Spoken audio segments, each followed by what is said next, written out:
Her areas of expertise include Israeli settlement building in the occupied territories, with a special focus on Jerusalem, modern Middle Eastern history, and spatial practices. And she just let me know that she has a piece coming out imminently in Foreign Affairs looking at water issues in the Golan Heights.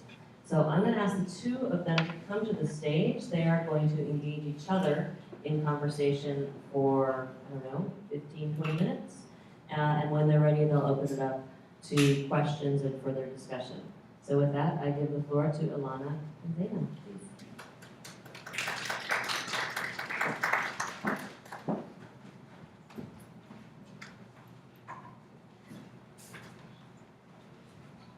So I'm not sure if you can hear me, but I'll begin with an apology that I was felled by that fever that was running around the East Coast. I thought I could handle it, but I couldn't. So if I cough periodically through this, forgive me.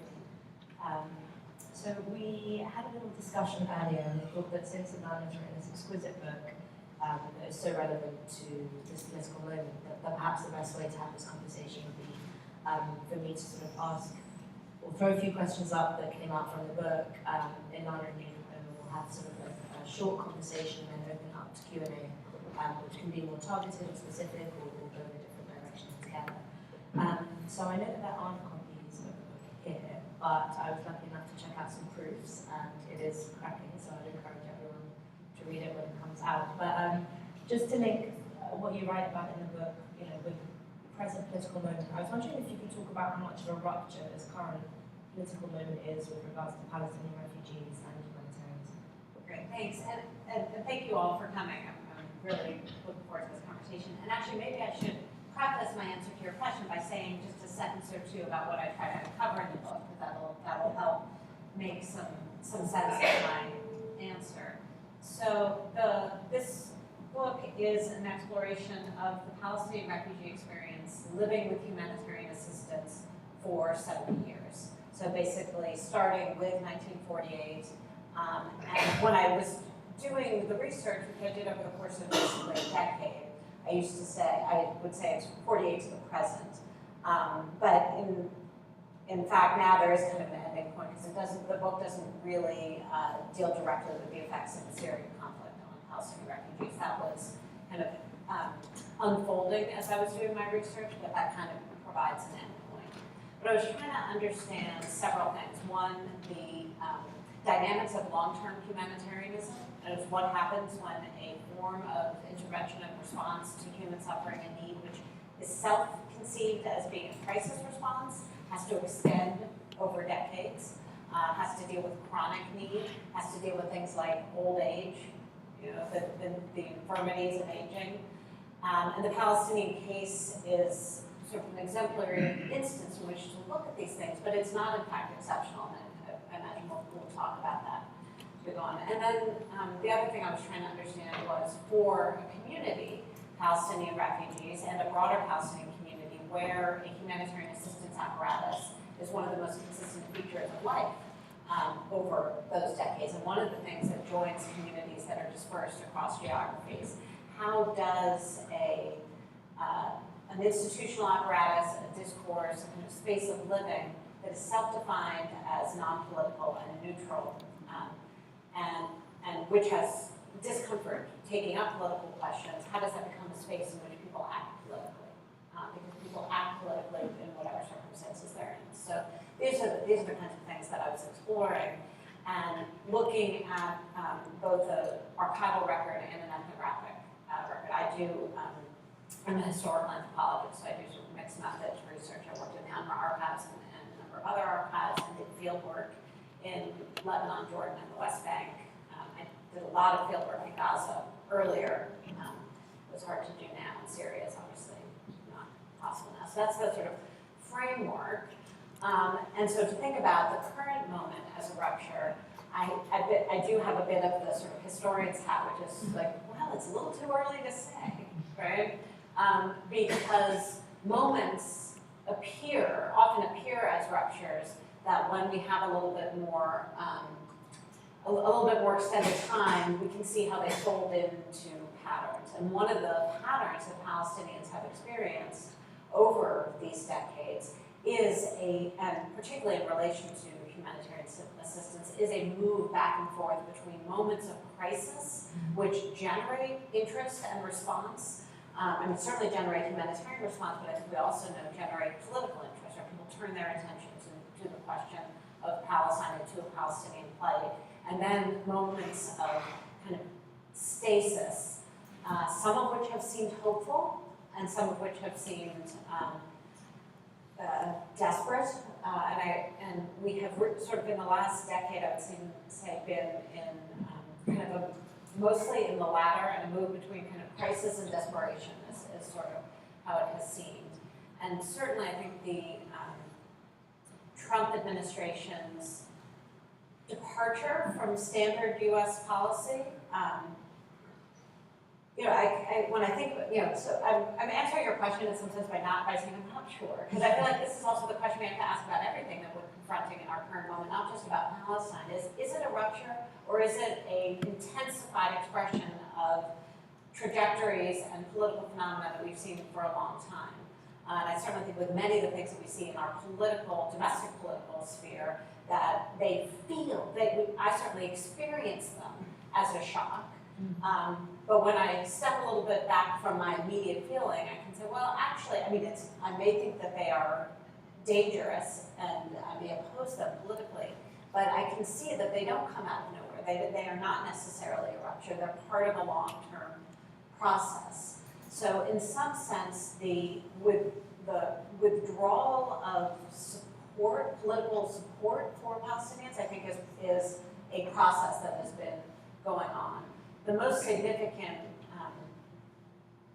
change is the way in which the United States seems to be deploying its aid dollars, because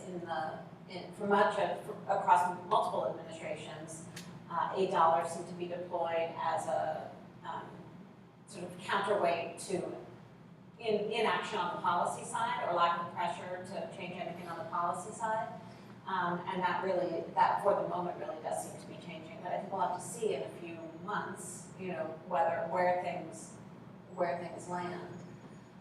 And of course, Palestinians experience these kinds of changes in multiple levels. They experience them as a political shift, but also on the ground, as dollars are withdrawn, there's an immediate impact on available services. But that, as we know, is already beginning to be, at least for the short term, filled in by other actors. And so again, that is going to be something we're going to have to think about down the road, is the United States, as in many other spheres, it appears to be retreating from a central role in this situation, both politically but also as a provider of financial support for the institutions, and what might happen as other countries, other bodies step up. Yeah, it's interesting. Laura and I were emailing a few weeks ago as to whether or not this was, this existential threat that we've never seen before, and we've never seen anything like it, or if it was more just a continuation of an ongoing downward trend. We never quite finished the exchange, but I think the idea, at least I took away from it, was we do have a tendency to slip into seeing the current political moment as a be-all and end-all so far as Palestine in particular is concerned. I think for me, perhaps, looking at it from a policy perspective, the most alarming thing is the rhetoric that surrounds it. So up until this point, we've had, call it lip service, but there was this, just and lasting peace, both sides, this sort of very diplomatic speak, which now Trump has done away with altogether. And I think that turn has sort of opened the floodgates for saying, actually, we don't care about Palestinian rights, and it's perfectly fine to have that stance and still be in power. So that's been the more alarming thing. And actually, just on the point that you were making a minute ago about having refugees, or the effects of UNRWA and the effects of UNRWA's cuts on refugees at the moment. I was reading the other day about how UNRWA closed its offices in Gaza because there had been these threats to the staff, and how many of the staff members were receiving evacuated because of the cut-offs and the layoffs, and so Palestinians, with 60% in Gaza are unemployed, are suddenly thrown into destitution, essentially, and lose their livelihood. So I think we're seeing these moments of hot violence in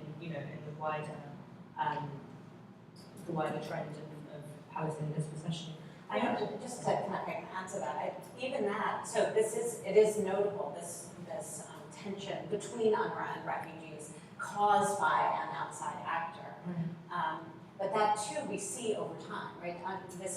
There have been many instances where there have been this is a dramatic moment of threat to UNRWA, the stability of UNRWA finances, but that is not new. And every time there is a cutback in services, UNRWA becomes a flashpoint for refugee anger for a range of reasons. I mean, partly it is the local presence of the international community. Right. And so it is available. The offices are available for people to speak to, right? So it's kind of the international discomfort as well. Yeah. And though and UNRWA, of course, is largely it's a local representative of the international community, but it's also a Palestinian organization to the extent that the staff itself is Palestinian, and that's where you see this frustration. But I think also it speaks to the fundamental contradiction at the heart of UNRWA, whereby it's a welfare government in exile, but it's completely apolitical ostensibly. And I can't tell you the number of meetings I've had with UNRWA staff who are always like, we don't take sides, we're middle of the ground. And that's a really difficult line to tread when you're providing fundamental services to 5.3 million refugees across the entire region. And so, you see these flashpoints in things like textbooks. Do we draw Israel on the map, and how do we deal with that? We see that in so many of the course curriculum, which is something that Nikki Haley has brought up time and time again in the UN. And so it has this it's a very uneasy but necessary relationship, I would say, for Palestinians who live in this. They need UNRWA for basic services, but at the same time, they have all these political grievances which UNRWA is not able to channel or carry through in the way that a normal government, is beholden to. But I actually wanted to visit the question of Palestine as Israel's exception, and this is something I've looked at a lot in my work, and as Lara was saying, I look at spatial practices, architecture, and mapping, and one of the things we always come back to is, well, how exceptionalized is Palestine? How much of a special case is it in the grand scheme of things, all the countries in the world and all the billions of people?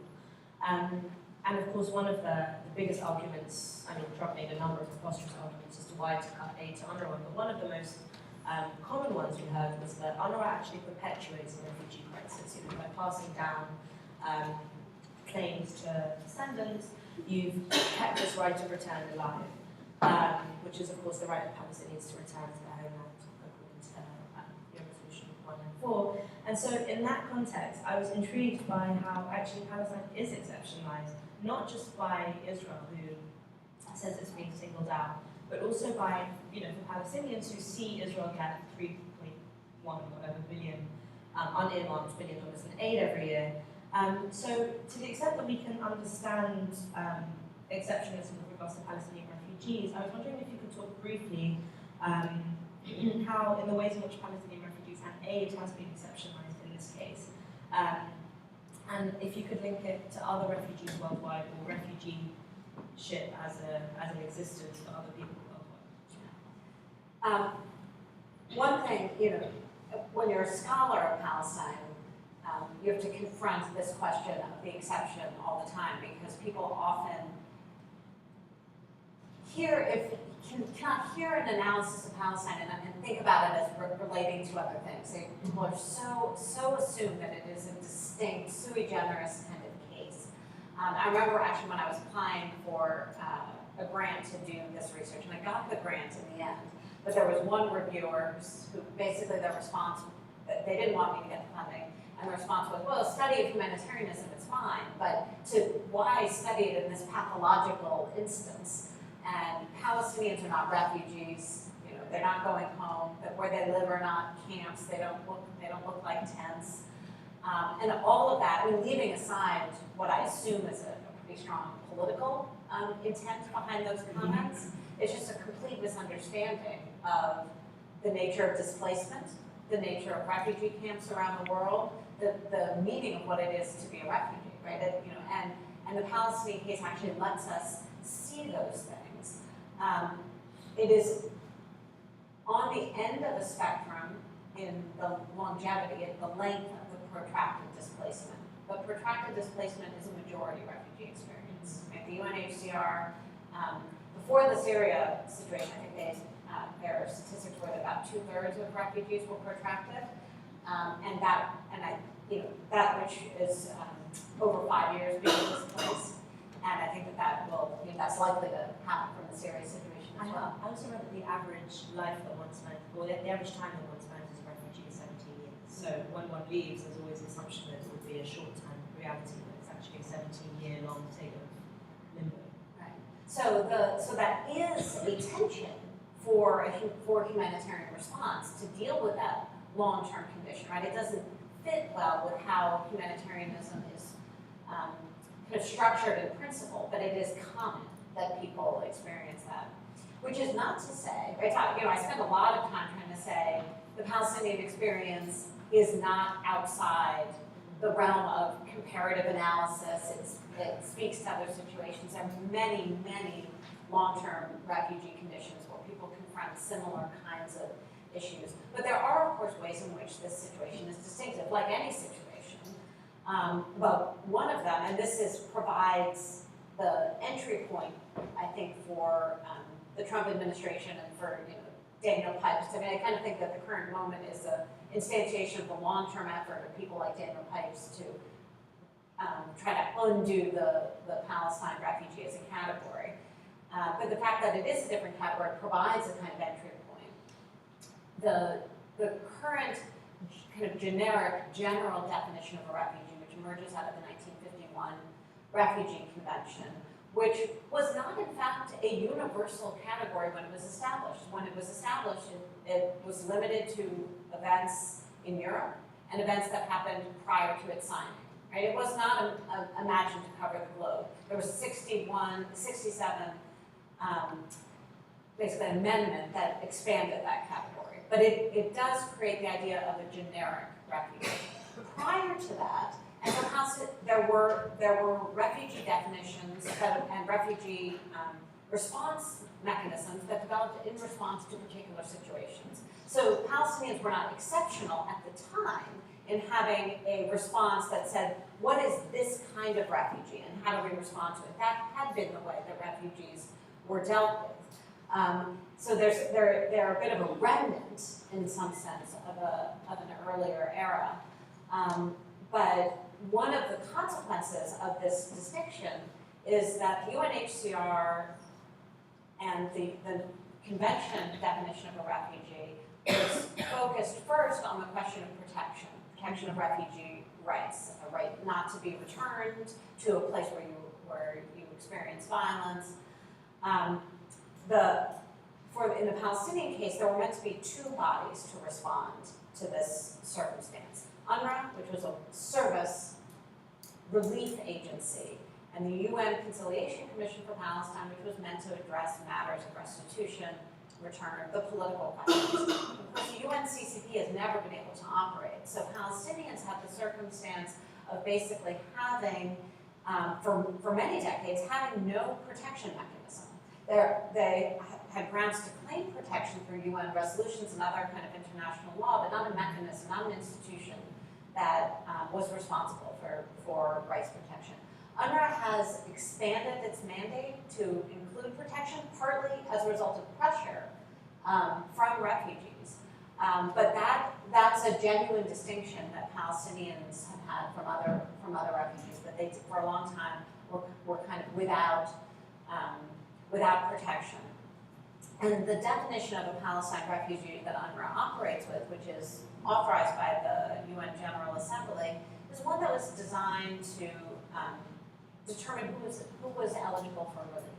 So right now we hear a lot of the opponents of Palestinians are really focused on the idea that somehow this category is too large because it incorporates descendants. That is actually not unusual at all. The UNHCR incorporates descendants. In point of fact, in terms of the question of Palestinian rights claims and losses, it's in some ways too small. Because it was, precisely because it was meant to determine who needed aid, it did not include people whose land was taken, but who were not displaced. It did not include people who immediately after 48 moved beyond the near countries of the surrounding countries in the Middle East. UNRWA's area of operations is Lebanon, Jordan, Syria, West Bank, and Gaza.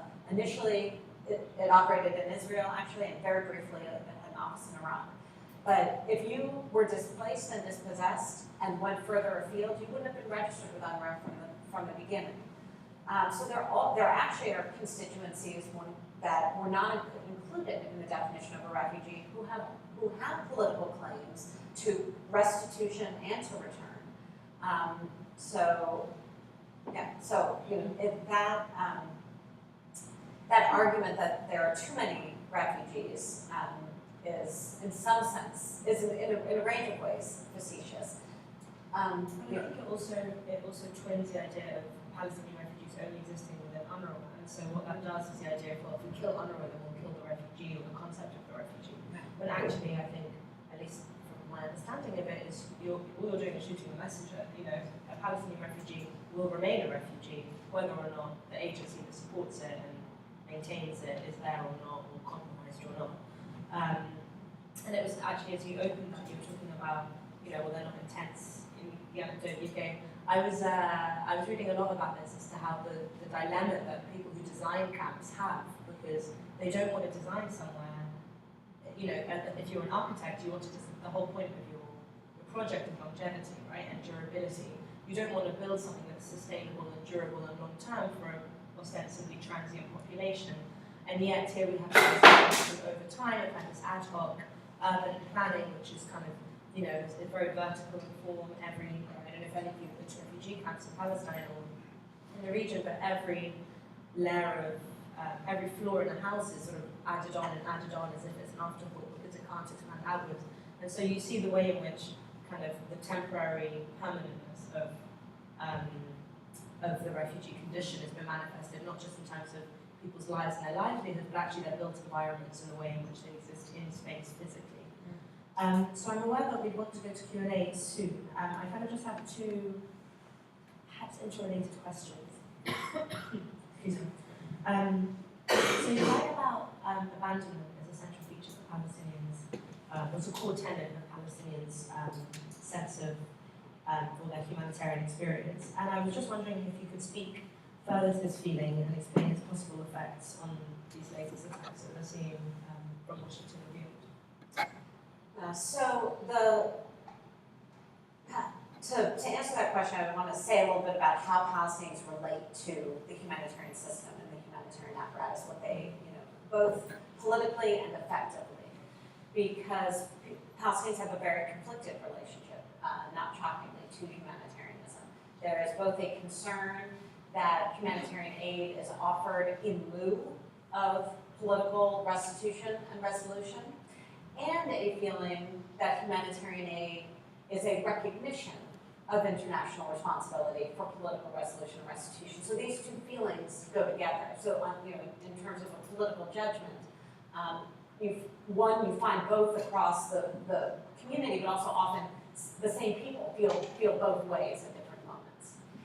And also humanitarian aid, both in the space of the camp, as we began to talk about, but the ways in which rations are delivered, schooling is undertaken, creates a community experience and community space. So people talk a lot about the way things used to be. The same kind of stories that you might have about,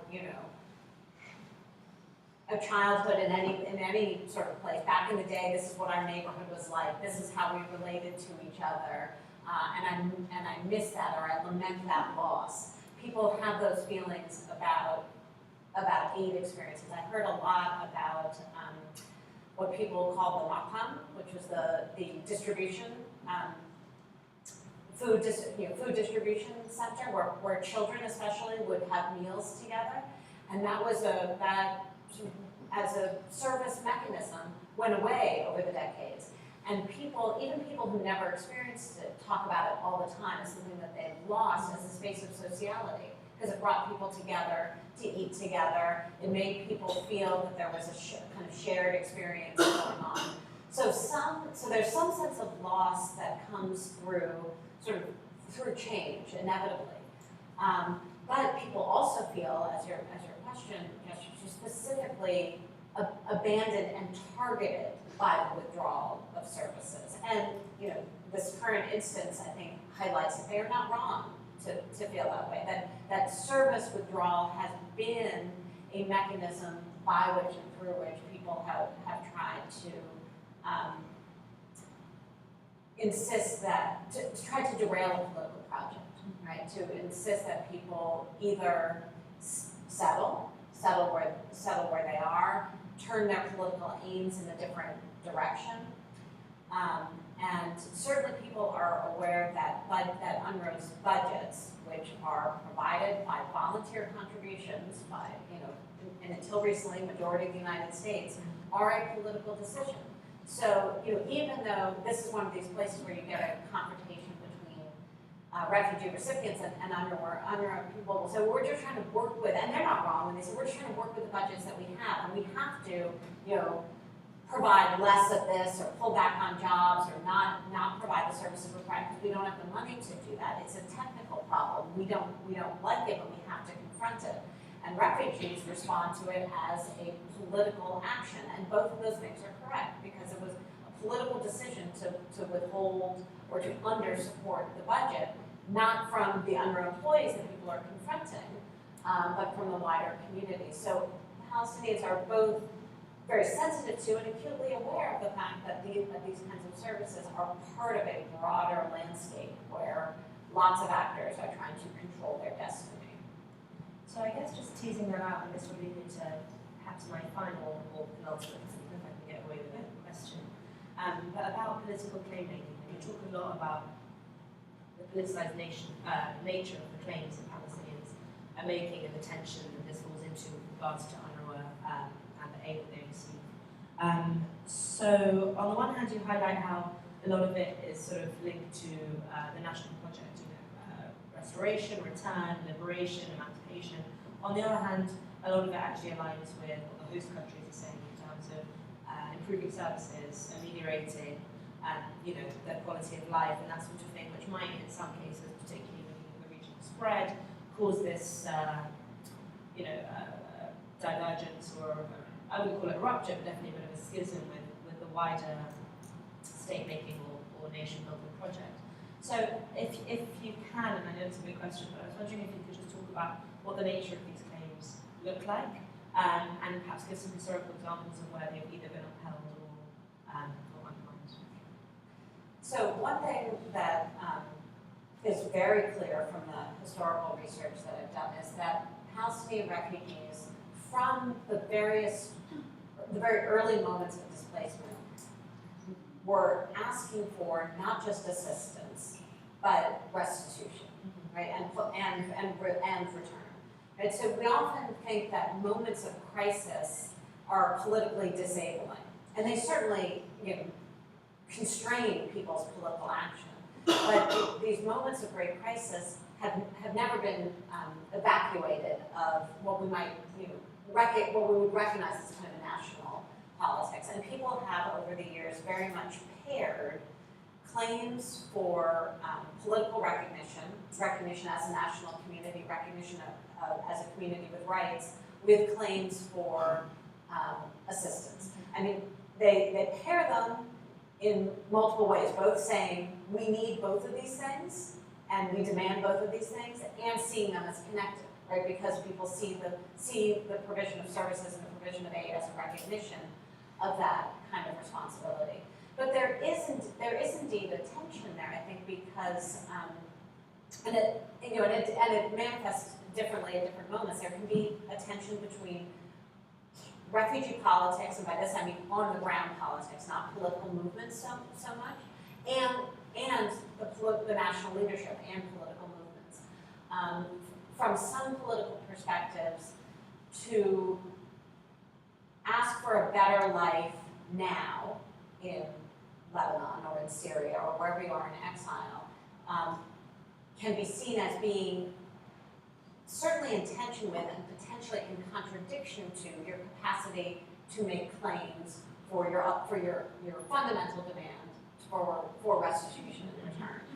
What I find is that people in the camps are, not, in some sense it shouldn't be shocking, and yet it often is surprising, people can hold multiple politics within a single frame, and will make claims and say, I have a right to a better near future, and a better far future. And near and far is both temporal, right now, in the current moment, and down the road, but also where I am. I can make a political claim to a better life and make a claim to rights that I have vis-a-vis Palestine. And in some sense, during the years when the PLO was prominent and powerful in Lebanon, those things actually did come together more naturally because it was the PLO that was creating institutions, the institutions of the state in exile, and was providing economic opportunity for people in the camps in support of a national project.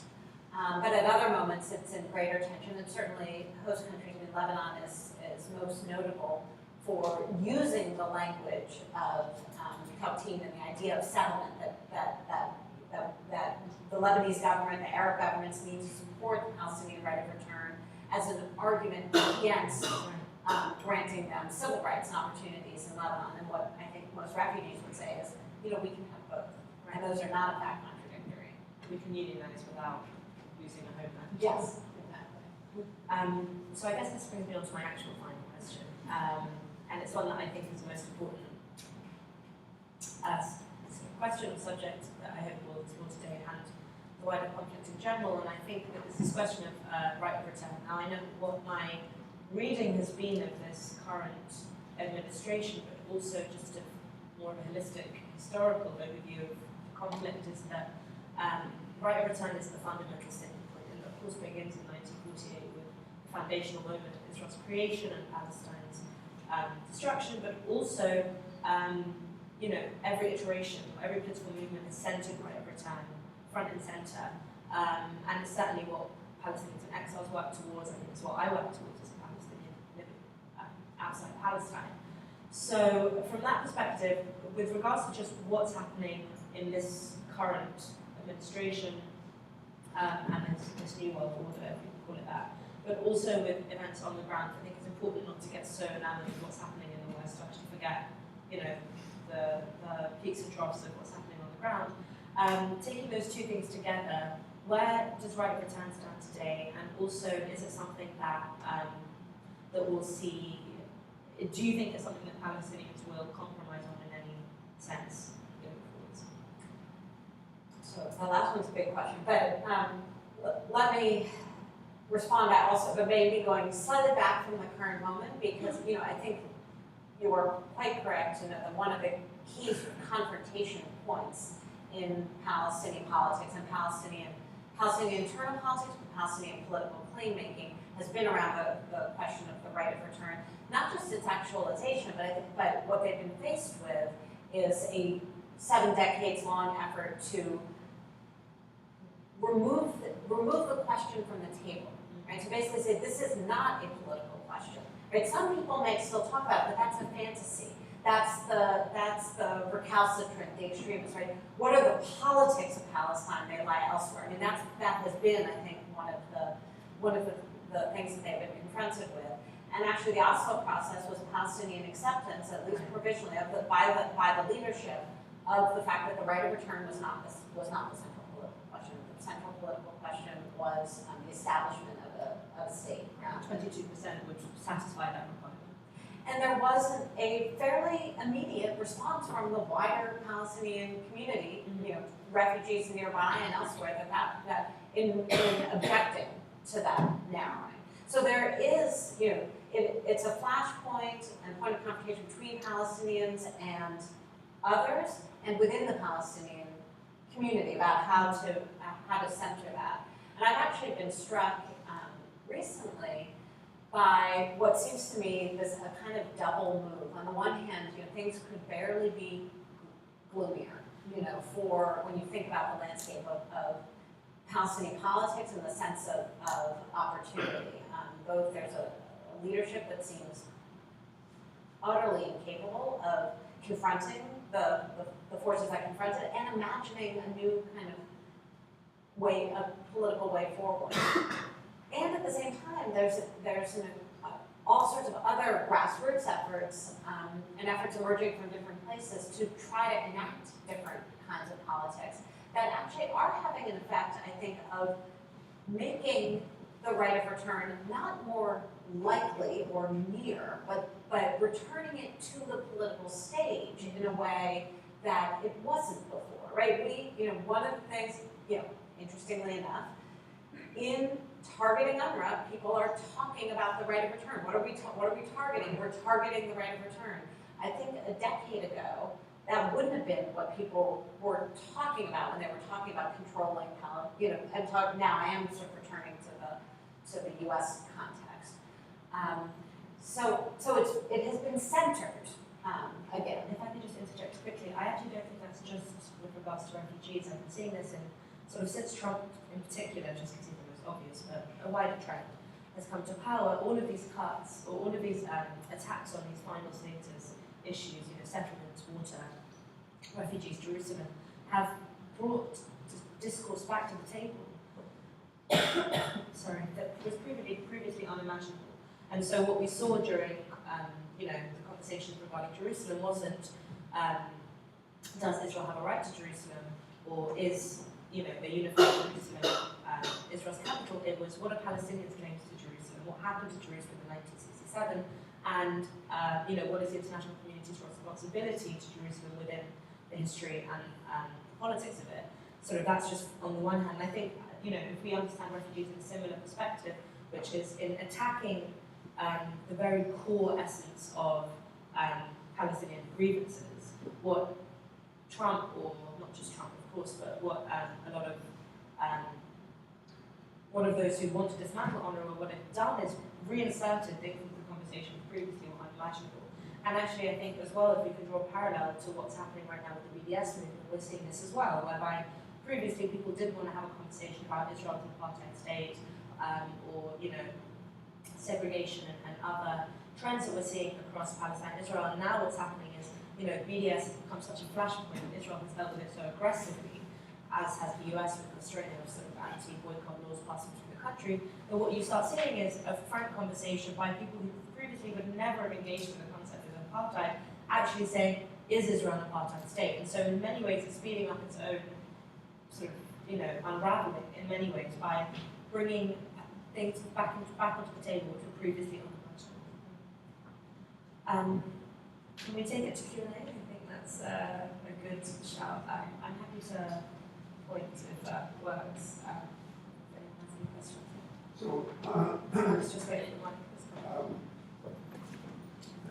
Oh, and if you could introduce yourself, and perhaps you could talk a question.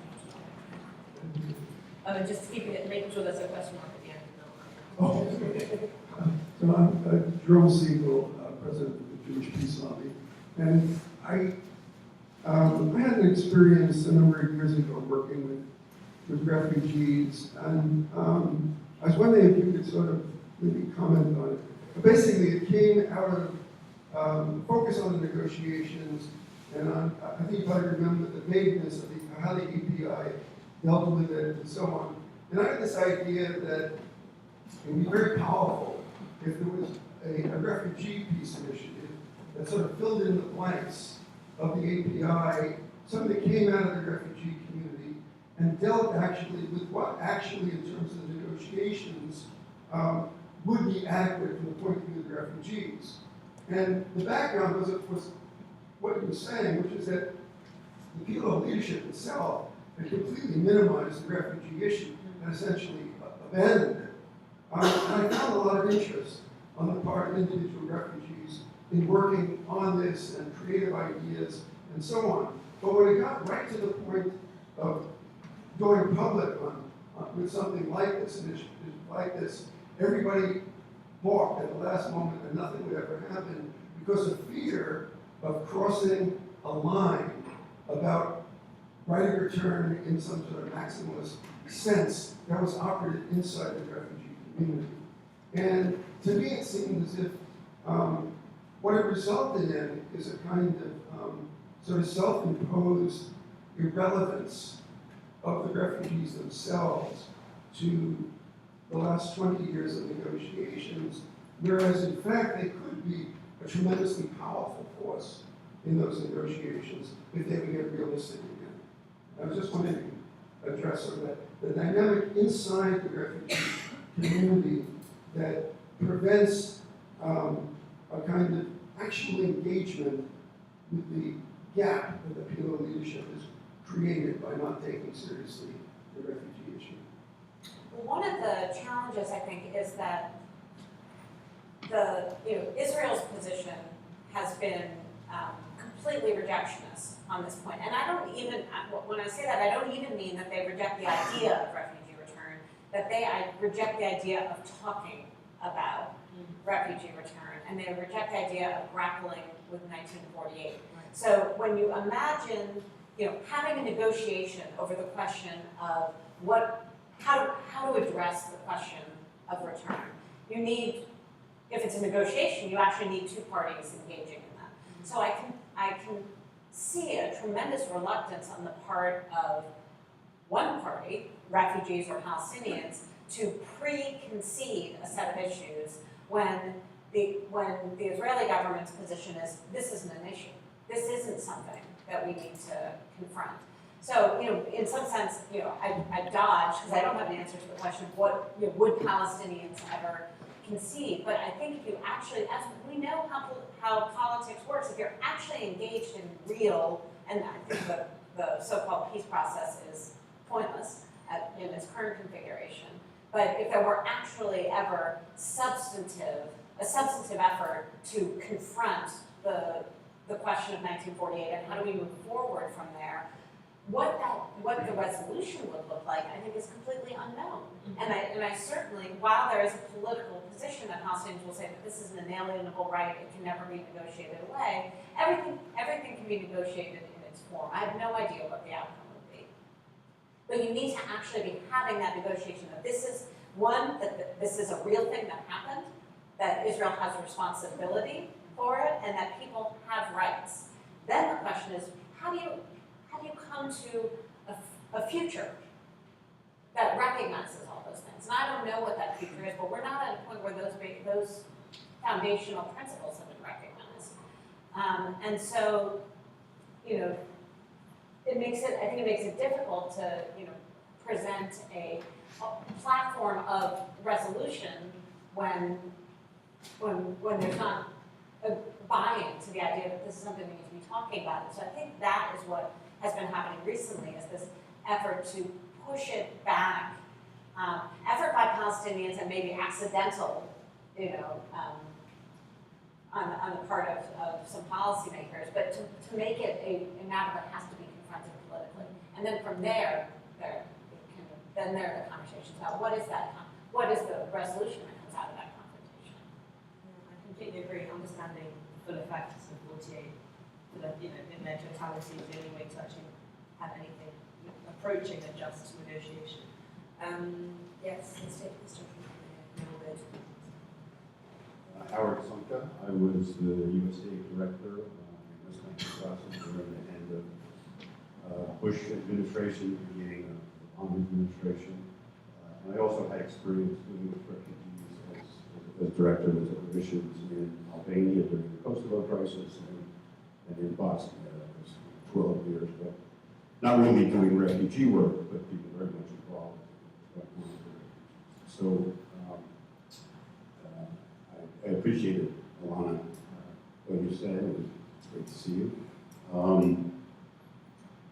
I think, first of all, the question of whether Trump is a sort of unique, out of nowhere disruption of political processes, or is the logical extension of what's been going on. I think, to me, and in the midst of all of this, in particular trying to deal with issues like Palestinian aid and refugee assistance in the context of whatever kind of peace and policy process is going on, I think it's clear that all Trump has done has made absolutely explicit what the politics of the situation have been for approximately 70 years, certainly in the 25 since Oslo. My experience with refugees suggests to me that the Palestinian situation is in many really important ways sui generis. Dealing with Kosovo refugees in Albania was essentially a piece of cake. It had to do with the nature of the conflict and the resolution of the war. In Bosnia, it was more difficult, and perhaps not over completely, but was still resolved fairly quickly. It seems to me that what we have in the Middle East is, as you said, Israel being unwilling even to take on it, to discuss the issue. But also, we haven't mentioned really very much how the Arab states that took in the refugees dealt with their Arab populations, how difficult it was and is for the Palestinian refugees to integrate into societies in Syria and Lebanon, Jordan, less so in Jordan, but still an issue there. And so the political process and the conflict has created a situation where there has been no resolution, and there is no apparent resolution on the horizon of how we're going to deal with the problems that were created in 1948 and then exacerbated in 1967. And so I wonder if you could sort of talk about that larger political context, and if we have time to have a lot of stuff to say about that. Yeah, I mean, just to slightly, because I want to stick with the point that I don't think it's sui generis. It is distinctive, but we have other circumstances where there are populations that are displaced for decades without any clear resolution. There are, Rohingya in Bangladesh, not just from now, but, from 30 years ago. There are Afghans in Pakistan, though I guess there is some discussion about giving them passports. But the fact that you have a extremely difficult to resolve political situation that leads to ongoing unsettlement, I don't mean to say that this is not a distinct case, and I'm very interested in distinctions, but it is not incomparable.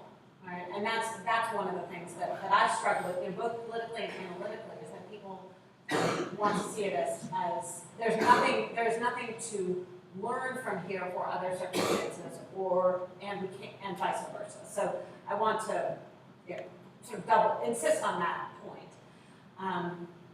But and in trying to address your question about Arab governments' response, I mean, that is also something that one can think about comparatively, the ways that host countries have dealt with long-term refugees in other contexts, right? The actual politics of it, what makes up the policies and the circumstances are different, but that is a line of analysis that you could look and see the ways in which people are unevenly incorporated into societies where they've been living for decades and where they have children and where they really have a life. And it is not only in the case of Palestinian refugees that you have that going on. And of course, in the Palestinian case, there are some very significant distinctions among the host countries.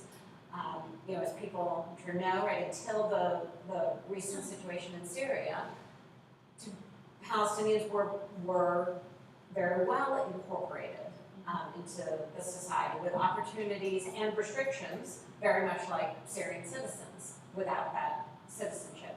Jordan, quite complicated in the ways in which people are mostly, though not entirely, citizens of the country, and yet not fully incorporated into a Jordanian national identity in the ways in which there's a tension around the question of Palestine within Jordan.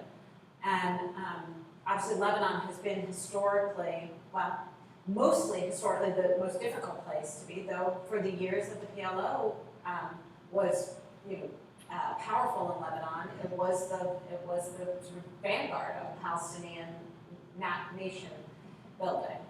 But you're absolutely right that the experience of living as a refugee is directly impacted by those policies, and that can only be resolved.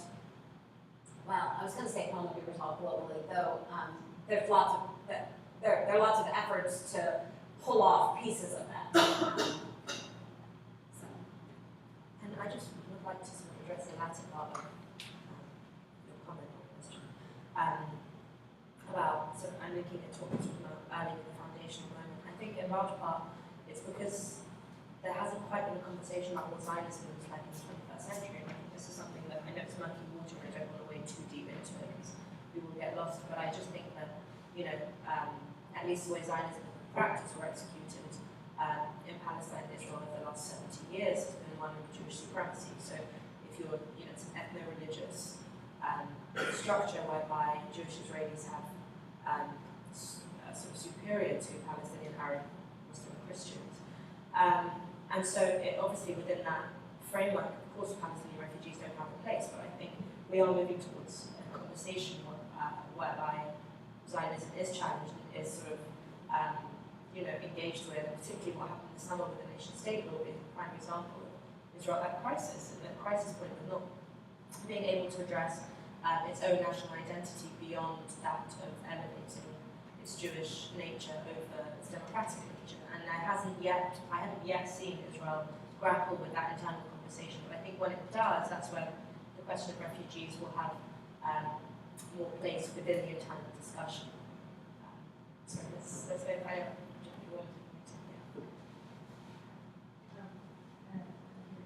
Hi, my name is Brianna. I'm in the Humanitarian Institute. And my question is pretty direct, but there are a lot of other questions that can be addressed underneath it. But now this is an idea of conflict. But as we enter more and more common social media age, as not only an expert on this topic, but as a social anthropologist, what do you think, or how do you think the role of social media has changed with the identity of the conflict and the identity of the refugee? Now we're in a place where not only is it the refugee that may see an attack on a town that can be shared to millions and millions of people online. Does that expand that network, or I don't know? Yeah, I mean, again, I would want to try to link an answer to that with a longer trajectory of what are the ways in which people maintain and lose community over distance. And so, you have in a kind of lesser technology era, you have stories, you have material objects that circulate, that connect people to people that they can't see. You have letters, right? I mean, so there are mechanisms, and prior to the social media era, television was provide an important, again, it's kind of an interruption into a way of that people could experience distant events, and it remains important. Social media has, I think again, we should be cautious about overstating the ways in which it obviously has some radically upending capacities, but the ties that it connects people across distance, but its ties are not necessarily robust. And so, this is I don't have a clear answer to the way to what it will mean for refugee communities, but we certainly see lots of evidence of people creating in various forms sort of virtual spaces to support a sense of community or a notion of community, attachment to community where they can't, where they aren't face to face. And I think as well there's a dark side to that question, which is surveillance. The surveillance that comes out through social media, and you're seeing this a lot with the way that Israel surveys West Bank. People who are living in the West Bank and their accounts. Pamela does really great research on this as well, and I'm sure the Syrian regime has used social media for taking it in another direction. So I think as emancipatory as it can be, there is also this, the state's ability to shut it down, to control it, to hijack it. Yes, perhaps we can take two. Yeah, sorry, yes. Medicine Victor, board member of the Foundation for the East. Can you discuss the recent cuts to UNRWA and how seriously they're affecting the services provided by UNRWA to refugees, and what do you think can be done about that? Well, in the immediate aftermath of the cuts, there was the cut in resources. There was pullback in services, and Zena talked about how in Gaza they had to lay off staff, which led to a lot of demonstrations in response. But notably, there has been there still is a financial problem, and again, UNRWA has had a financial problem pretty much its entire existence. But there have been other donors who have stepped in to fill in a lot of the gaps. So the potentially catastrophic effects, right? If the U.S. had pulled out this funding and that gap was not filled in any way, it would be devastating, right? Schools would have to close, clinics would have to close. It would have a huge impact on people's lives. It's not going to have that in the, right, again, who knows what happens down the road and how sustainable this is. But in the short to medium, short term, I don't know what our timeframes are, but much of that gap has now been filled by other donors. And we'll have to see, the U.S., again, I think, historically understood itself to, both did give the most money and understood that to be its role.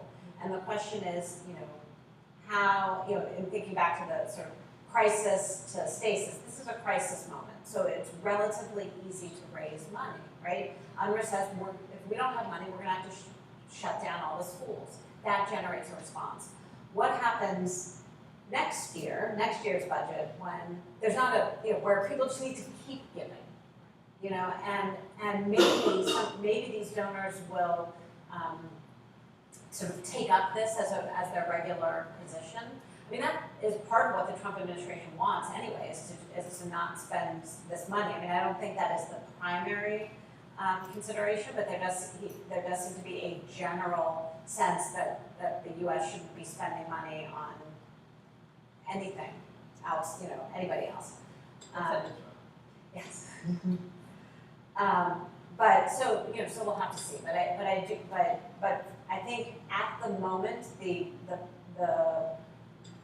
potentially massively catastrophic effects have been forestalled a bit. Yeah, and you had the Secretary General actually say that this was one of the most, if not the most dire thing that the UN was facing right now. He actually said that it's potentially the most explosive situation in today's world. And so in that context, you can understand why there's this frenzy to provide, to front load money and to support. But what happens during quieter moments when things calm down? And also just said that there has been even in the U.S., the question is this the final position? I mean, don't give a lot of, Democrats in Congress don't have a lot of success in many things, but there are efforts, congressional efforts, to push back against this cut on grounds, and I might object to some of the grounds, on grounds both of humanitarian concern, but on regional security.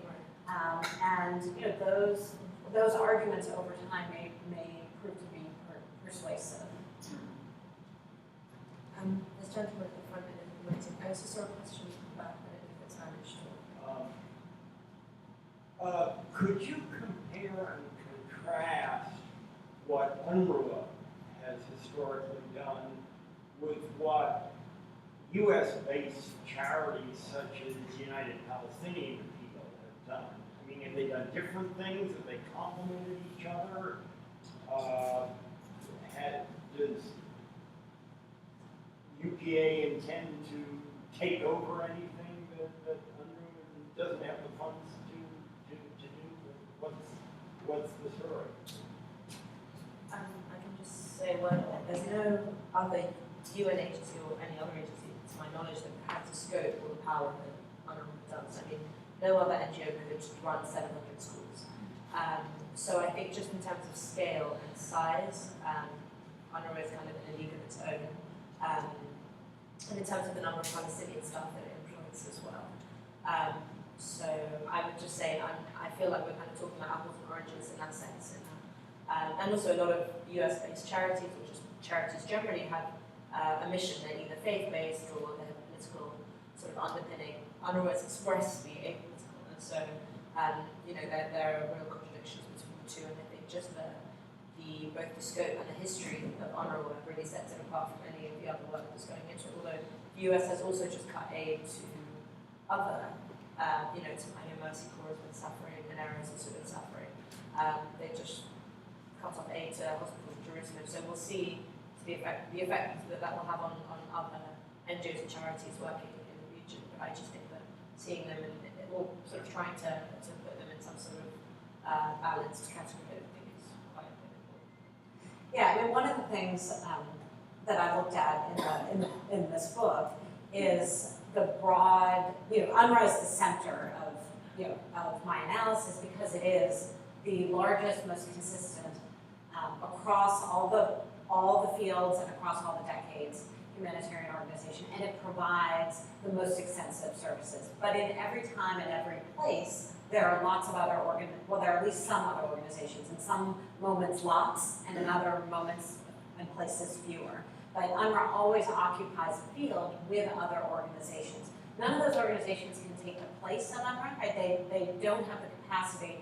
I mean, when you to do something like run a school system, run a healthcare system, that UNRWA does. But UNRWA has never had enough funding to do everything that it needs to do. So it has much as the way that if you think about the United States, we have government agencies that are supposed to provide services, and they don't fulfill the needs that their missions might suggest. And so there's a patchwork of charitable organizations that fill in gaps.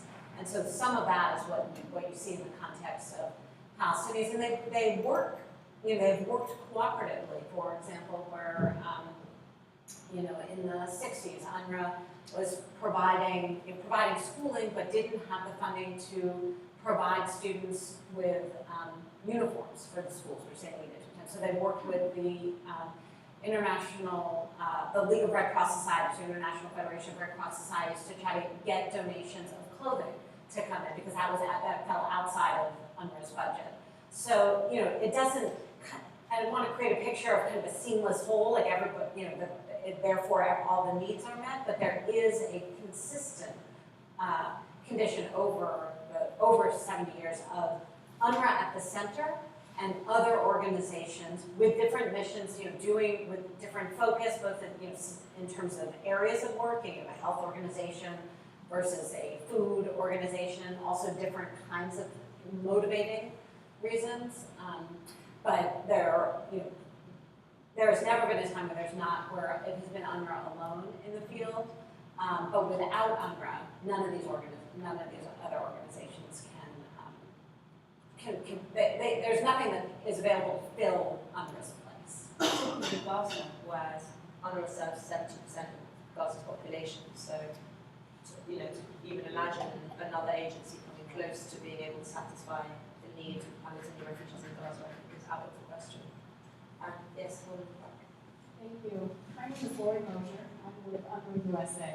And my question is, just throughout the process of doing the research and preparing for and writing for this book, what surprised you, or what weren't you expecting to find? That's a great question, and it's always hard at the end to sort of know, because I've been sitting with this for a long time. One was I'm gonna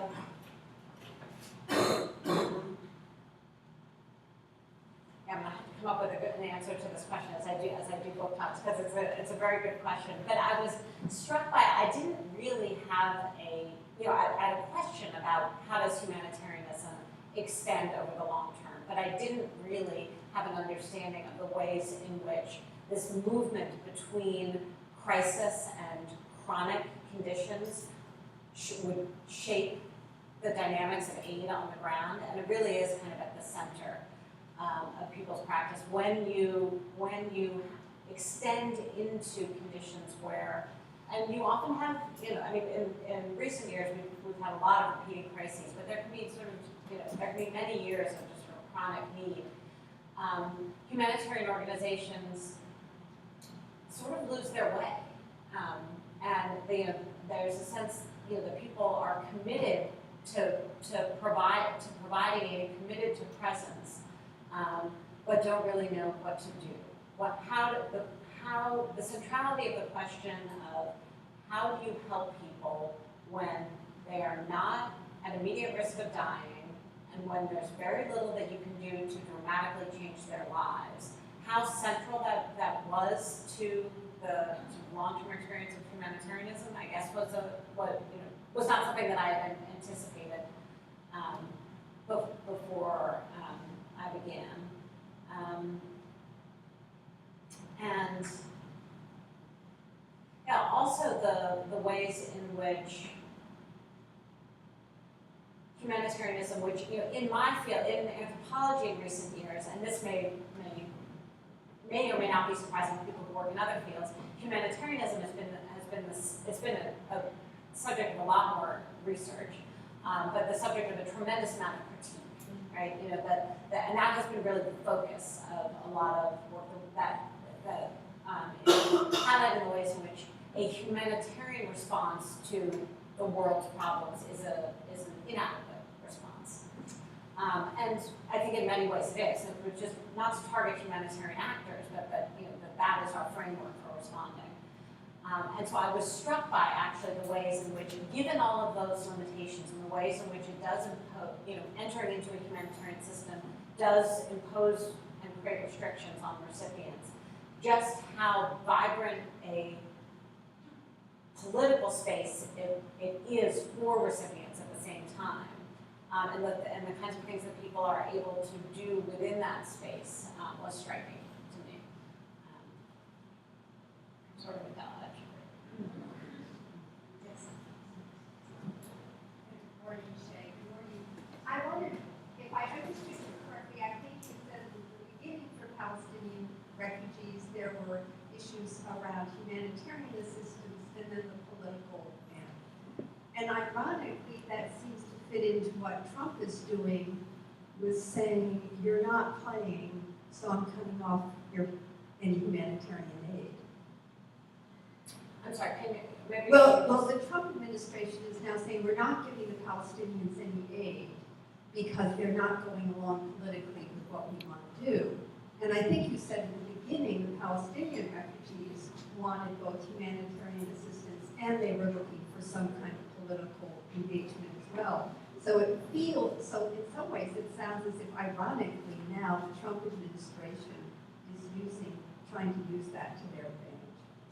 Well, I think any humanitarian actor, any humanitarian agency will tell you humanitarianism, humanitarian aid and relief is a inadequate response, or it is a response to suffering. It is not a mechanism for resolving the conditions of suffering, right? It is ameliorative rather than, you know, a resolution. So in any circumstance, there is always a need to respond at two levels, right? And frequently the responders are divided, right? Most humanitarian actors do not do politics. They have political effects of all sorts, but they are not political actors. And one of the things that a lot of humanitarian organizations try to do is to emphasize the requirement for other people and the responsibility for other actors to engage politically. So that's always the conundrum when you're faced with a displacement circumstance, especially displacement as a result of conflict. What the Trump administration is doing it's not so much that they are reintroducing the idea that there needs to be a political answer to this situation, but they are trying to impose a particular political position on Palestinians, right? So you are not conceding, and therefore we will punish you, which is different than having an aid agency that's providing relief and another body that's working to try to resolve the outstanding political questions. And you know that agency never was able to do anything, right? So there was always an imbalance. But for 7 decades, there certainly has been political stuff going on along with aid. And aid has always been deployed politically, not just as a matter of to make people concede, but if you're back to what I was saying before about the sort of recognition of the potential security threat of a cut in aid, that's one reason why the United States and other powers gives aid money, is to ensure that people have some basic capacity to get through their day and to minimize the chances of instability as the security status is just one last question. Right there at the back, I'm not quite sure if I can see. Thanks, I'm Laura Friedman again. If I can ask sort of a leading question, but can you just address head-on this question of the politics versus the humanitarian side? If, following up on Vinny's question, already we're seeing all sorts of mechanisms to come into play to say we can't allow people to suffer. We'll find ways to compensate to keep people alive, which only feeds the narrative in Washington that UNRWA isn't necessary and U.S. funding is being wasted, see it's going fine without us.